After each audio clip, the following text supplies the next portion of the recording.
Okay, so it's a very quick little vlog chat slash. Well, I'm not going to use the word rant because I'm going to be a bit too calm for that. I've seen a video from The Know where they're talking about how Forza Motorsport 7 is apparently full of loot crate purchases in terms of getting unlocks and upgrades for cars and things of that nature. The game, to my understanding, has been out in a Ultimate Edition since last Friday, apparently. A price of about $60, so around about £50 at the moment in the UK market, based on the current exchange rate.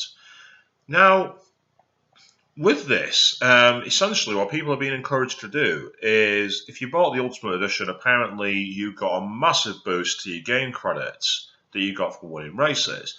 In the past games, it was a permanent switch, but on the latest one, apparently it's very limited to only about 25% of races. So unless you're instantly going for big events, you're not really going to get much of a return on that. Now, the situation everyone's got concerned is that at the moment you technically can't use any in-world currency, as in real-world currency, but it's very easy for that to be changed, so that you have to then if you want to advance up a class in cars, either grind 40 races or throw down $5. Now, I've been recently back on Microsoft Xbox 360 playing this. Forza Motorsport 4. It has DLC, including the horribly expensive Porsche pack, where you can get every Porsche unlocked. Download the cars, you don't have to use in-game currency to buy them, so you could pay $3 to download a car, and you don't got to make sure you have enough money in the game to buy the car you've paid for. Yes, that's a joke. Not good enough. But aside from that, and some custom liveries, which I've got a few on sale actually on there, even though I've not got Xbox Live Gold anymore, so I can't see if I've made any money on it. Unless you've got like custom decals or actual car liveries, in general, that's about it in terms of DLC. You're not paying for new racetracks, you're not paying for custom parts, you're not paying for ultimate turbochargers or ultra slick tyres or anything of that nature. You're literally getting either new cars for your garages to buy, totally optional, although quite a lot of them are overpowered, Sam C9, and liveries, which I've got a few on the storefront. As I say, if you search my name on this Wishbone, I've got quite a few, including a McLaren F1 Le Mans 1995 replica livery, which I did because someone wanted 50,000 credits for something that I could make in less than an hour, so I put it up for 3 just to undercut them. Capitalism! Now, for me, this has been an endemic problem where a lot of modern games now are getting to the point that it's all about making money on top of the game's bottom line. Grand Theft Auto Online has had so many things involving, I think they're called shark cards, where you can buy in-game currency for real-world money. And it's getting to the point now that the game seems more about almost like it's like paying to get into a nightclub, and then you're getting shoveled on with 1,000,001 cocktails and lap dances and access to the DJ booth so you can change the soundtrack. It's like, yes, you paid 20 quid to get in, but give us another 20, and another 20, and another 20, and another 20, and another 20. That's what it feels like it's getting at. That's the way it feels it's being dealt with. Now, for me, I play a game because I want to play the game. I like multiplayer. I adore a good multiplayer session. I used to be on Forza 4 all the time, F1 2010 to 2016 all the time. I've even played Doom online, although I'm very poor at it, I'll admit. I've even played GTA Online, which I couldn't get my head around because it was literally within 2 seconds I was getting shot at by 1,000,001 people with better guns than me. I couldn't even get moving in my car. A lot of that is down to the fact that I hadn't done any bother figured out the game, so I went back to playing the campaign mode. Oddly enough, I got bored of that as well. I'd rather go and play GTA San Andreas. Best GTA ever. I think games now have got to the point that it's all about add-ons. They want you to buy loot crates, they want you to buy the ultimate editions with stupid statues and everything else, they want season passes, DLC. As gamers, we have to stop it. And there's one simple way we can do it. we stop buying new games. Simple as that. Stop buying them.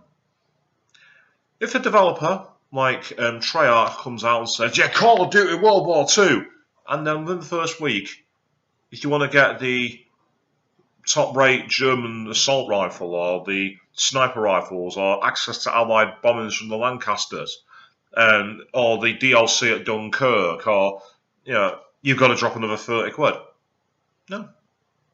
Don't give them that initial £50, $60, and don't give them the extra $20, £15 afterwards. If 1,000 players do that, that's £100,000 that they're being deprived of. That's 1,000, that's all. So if you're a company who aims to make 1 million sales with your game, I'm just saying, the maths add up. We as gamers have got to take back the gaming narrative.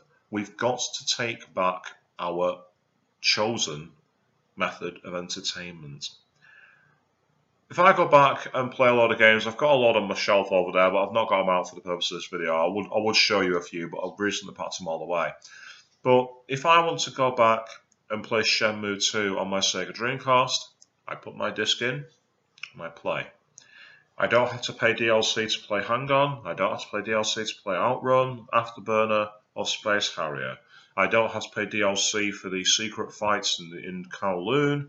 I don't have to pay the DLC for the secret fights above the arcade in Hong Kong.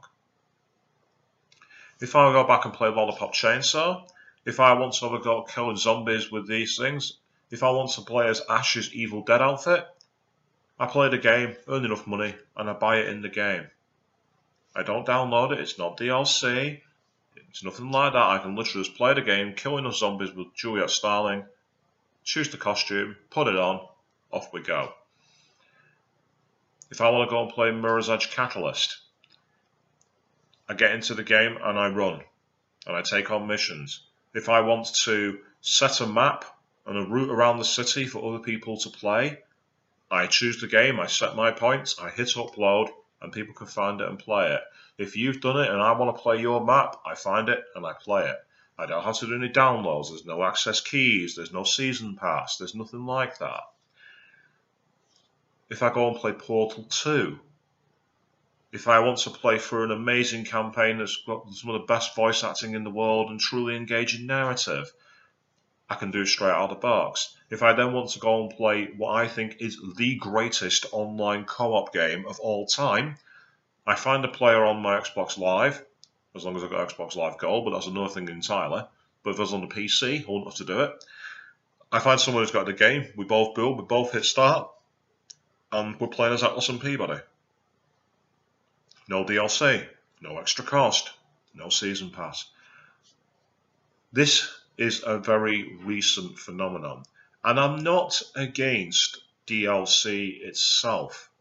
I quite like the idea of having a game and then having an extension campaign, if that campaign is worth the money. And I'll give you an example for one that, as far as I know, does not exist. But if I played through GTA 5 and I did everything that I could in the game, and then Rockstar announced they were going to do an extra pack where you played as CJ and the Grove Street families at the end of the 90s, just as the culture was about to change pre-millennium, and you had to go through all the transition to more modern technology, away from CRT TVs and away from all VHS and everything else, and all of this suddenly comes in, I'd have found that very interesting. If that was out there for, say, $10, the chance to replay as CJ in a whole new campaign and see a whole new side of his empire as the guy who runs San Andreas, I'd have been on board for that, because that had been interesting. It's like in the Batman Arkham games, the extended DLC storyline of Harley Quinn after the game is good. I didn't like the fact you played as Robin a lot, that annoyed me, but in general the storyline was quite interesting. I've heard that Season of Infamy from Arkham Knight is actually very, very good. Unfortunately, For most players of Arkham Knight, to get to that, you had to play the Batgirl prequel, which was quite interesting actually. Plays Batgirl, but then you had all the '60s TV show tank things, and another tank thing, and another tank thing, and a race course for the Batmobile, and another tank thing. So that was because the game had been sold based on its season pass. And if you paid nearly £100 for that game plus the season pass, and all you were getting was basically World of Tanks Batman Edition, well, what's the point? And that's the thing. It's because everyone gets sold. You can have the game, but if you pay an extra £30, you'll get the full experience. You'll get the season pass. You'll get all the DLC. But not all DLC is going to be good. Not all DLC to a game is going to be worth buying. Going back to Forza 4. Here we are. Going back to Forza 4. The DLC in this you can get includes the Sauber C9 Legendary Group C car. Awesome. The Mazda 787B 1992 winner at Le Mans. Awesome. It features extra versions of the Lamborghinis. It features the Porsche pack, which I'm against for it because you have to buy it as a pack, but you got a lot of cars for it. But then there's also stuff on here, like the Renault 5. The Xion FRS, aka the Toyota GT8 SX. All relatively standard cars. It's not like you're paying for the Le Mans Thoroughbred McLaren that won at 1995. It's not like they've got the rights to any of the old F1 cars. It's not like they've got access to the more recent WRC cars that you could get as DLC, or even the World Endurance Championship ones. So, would I want all that DLC? Probably not. Especially if, like with that game, you have to use real-world currency to get the game's content onto your hard drive, and then in-game currency to get that content into your garage. We need to simply say no more. If a game's coming out and the game's complete and they say, we are going to work on a DLC pack for the future, but for now, this is the game. When was the last time that you bought a game and within 3 weeks it needed a patch? Go on, message in the comments. Tell me how long it was that you've had that experience where you've bought a game and you've needed to patch it within the first 3 weeks. Happened to me very recently. It's happened to me with every single game I've got on my PS4. Because the fact of the matter is, developers now are being encouraged to work on microtransactions, DLC and season passes, to the point that games can end up not being finished. But they have this mentality, well, they're going to have PSN, they're going to have Xbox Live, we can patch it later, guys, let's get it out, get it out, get it out. No. No. We should sit back and go, if you want us to pay full price for your game, you're going to give us the game in a completed state. We're not going to wait for the patch. We're not going to be appeased with apologies, and we're not going to accept this kind of behaviour. We need to unite and say, forget it. Get me the game that works, and then look at selling me content that is worth my while. I'm not interested in a season pass that's nearly the same price as the game for content I have no idea that is being created. We have the power to do this. The developers will have to listen. If 85% of the audience all stop buying, doesn't matter about the 10% who will pay twice the price of the game. The economics do not stack up. Thank you very much. Please like, share and subscribe, and put your comments down below. Tell me what you think. Am I barking up the wrong tree?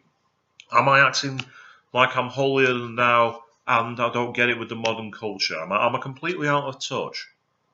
Or do you have a similar opinion? Do you think that it's got to the point that we are being pushed in the wrong direction and we're being taken advantage of?